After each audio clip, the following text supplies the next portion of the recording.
Hello guys, আসসালামু আলাইকুম। তো আপনাদের মাঝে নতুন একটা ভিডিও নিয়ে চলে আসলাম। তো আমি এখন এই বাসাটা চুকাইলাম। তো এই বাসাটা আমি এখন কি করব এটাই আপনারা দেখুন আর সাথে থাকুন। এই এখন এই বাসটা আমি এখানে একটা পুষ্কুনি। তো এই পুষ্কুনিতে আমি এটা এখন গাড়বো। তো আমি এখন কিভাবে গাড়ি অবশ্যই দেখতে থাকুন। এখানে হলো এখন বর্ষাকাল। তো বর্ষাকাল অনেক পানি আর কি। তো এতটাই পানি এই জায়গায় মানে বলার মতো নয়। তো আমি এখন চেষ্টা করবো এই বাসটা গাড়ার জন্য। নৌকা নাই, নৌকা থাকলে আর কি বাসটা গাড়তে সুবিধা হতো। তো নৌকা না থাকার কারণে আর কি এটা গাড়ার জন্য খুবই কষ্ট হয়ে যেতেছে, মানে আগুজ করতে পারতেছি না। ওই যে মানে আমি চেষ্টা করতেছি, এই জায়গায় তো ঠাই নাই যে এটা কিভাবে আগুজ করবো, মানে অনেক ওজনালা একটা বাস না। তো আমি চেষ্টা করতেছি গাড়ার জন্য, দেখি গাড়তে পারি কিনা। হম মানে বারবার এই যে আগুজ করি আবার নেমে জায়গা, মানে এত চেষ্টা করতেছি এটা গাড়ার জন্য, মানে গাড়তেই পারতাছি না। হম তো এক পাও দিয়ে নিচে নিয়ে যাইতে রাখতেছি আর এক হাত দিয়ে টান দিতেছি, মানে তাও কাজ হইতেছে না। হম এখন ডুব দিয়ে যে চেষ্টা করতেছি যে দেখি এটা পারা যায় কিনা। মানে অনেক ওজন তো বাসটা আর কি, অনেক লম্বা, তো তাই এই কারণে আর কি এটা পারা যেতেছে না, মানে আলগা আই করতে। তো পোলাইন আমার শিখাই দিতেছে এমনি নেমনে এমনি নেমনে। হ্যাঁ, তো এখানে তো আর কিছু ধরে যে খারাপ ওরকম কোনো সিস্টেমও নাই, মানে পানি অনেক, তো তাই পোলা হয়নি চিল্লাইতেছে আর ই করতেছে। হম মানে খুব কষ্ট হয়ে যেতেছে গায়ে, মানে এটা করার জন্য মানে এতটা কষ্ট হয়ে যেতেছে মানে বলার মতো না। হম দেখেন এই যে বাসটা মানে কত আলগেস করে ফেলাই, মানে আবারও ইয়ে জায়গা, মানে পানি অনেক, তো তাই এই জায়গায় মানে কোনো কিছু ধরার মতো নাই। এই কারণে আর কি এই অবস্থা।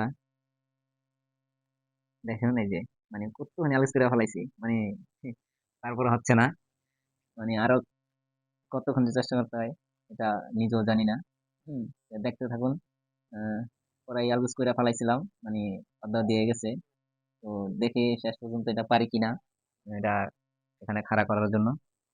তো আকাশের ভিউটা মানে খুবই সুন্দর। হম মেঘলা আকাশ, আজকে অনেক মেঘলা আকাশ, অনেক মেঘলা, তাই দেখা গেল মানে কতটুকু খাড়া করে আবার নামায় ফেলাইছি, মানে হরণ হয়ে গেছে গা, এখন প্রচুর হরণ হয়ে গেছে গা। তাই এখন জিরাইতাছি। তো জিরাইয়ালে আবারও মানে এটা খাড়া করার চেষ্টা করব।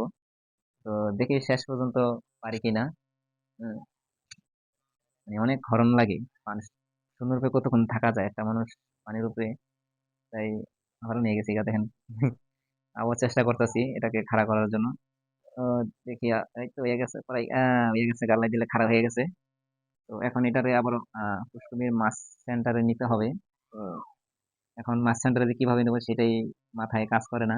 হুম তো দেখি শেষ পর্যন্ত এটা পুষ্করির মাঝখানে নেওয়া যায় কিনা। হুম খুব বড় নিয়ে গেছি গা খারাপ করে, মানে এখন ওই যে মাঝখানে নিতে হইব। তো দেখি, চেষ্টা করতেছি একটু একটু করে এটা নেওয়া যায় কিনা। আবার যদি নেমে পড়ে তাহলে আবার খারাপ করতে হইব। তা এভাবেই দেখি নেওয়া যায় কিনা। এটা কোষা থাকলে আর কি ভালো হতো, কোষা নাই তো এখন কি করবো। তাই এভাবেই চেষ্টা চালিয়ে যেতে হবে, এছাড়া করার কিছু নাই। কতটুকু চলে আসছি, প্রায় 2-3 হাত চলে আসছি। তো দেখি শেষ পর্যন্ত মাঝখানে চলে আসলাম ছুরিটারে নিয়ে। এখন এটার এই জায়গায় গাইরা দিব। তো এটা সুন্দরভাবে এখন কিভাবে গাড়তে হয় দেখুন। এটা অনেক গাড়তে হবে, মানে প্রায় 2 হাতের মতো গাড়তে হবে, যেহেতু এটা পুষ্কনি, যেহেতু এটা অনেক লম্বা। তো চেষ্টা করতেছি যে কতখানি গাড়া যায় দেখি। আহ, এখানে এখন ওই যে গাড়তে আছি। তো পানির ভিতর অতটা শক্তি পাওয়া যায় না।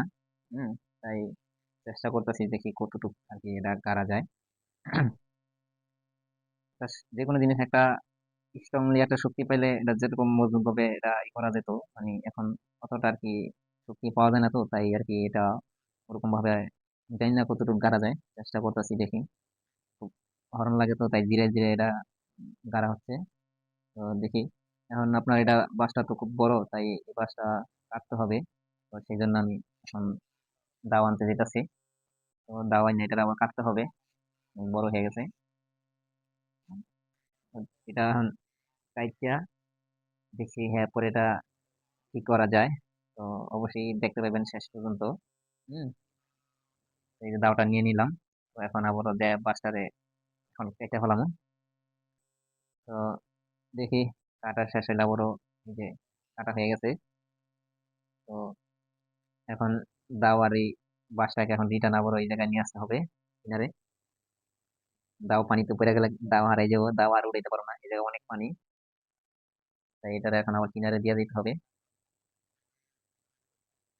দেখছি শেষ পর্যন্ত যেহেতু বাসটা গাড়া হয়ে গেল, তো এটা কি উদ্দেশ্যে গাড়লাম সেটা তো অবশ্যই আপনাকে দেখাইতে হবে বা জানাইতে হবে কেন গাড়লাম।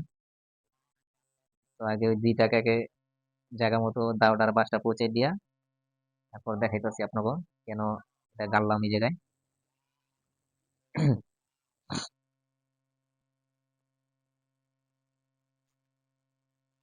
তো এখন কিনারে চলে আসলাম এটাকে রিটার্ন দেওয়ার জন্য। হুম,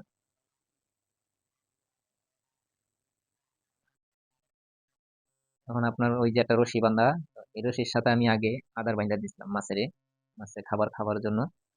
তো এখন এটারে বানটা খুইলা তারপরে আপনার ওই যে বাঁশটা গাড়লাম এই বাঁশের সাথে এখন এই আদার গুলোরে বাইন্দা দিতে হবে। এভাবে দিলে আর কি মাছে মতো খাইতে পায় না আদারটা। তাই এই জন্য আর কি বাঁশটা গাড়লাম। এখন এই যে এটার ভিতরে আদার ভরা মাছের, তো এখন এটাকে আমি ওই বাঁশের সাথে আবার বাঁধতে হবে। তো আবার ওইটাকে নিয়ে যাইতে হবে টাইনা টাইনা ওই জায়গায় বাঁধার জন্য। তো ফাইনালি আবার সাঁতা দিয়েছি এটা বাঁধার জন্য। তো গাইস, আপনারা সবাই ভালো থাকেন, সুখে থাকেন, শান্তিতে থাকেন, এটাই কামনা করি। আল্লাহ হাফেজ।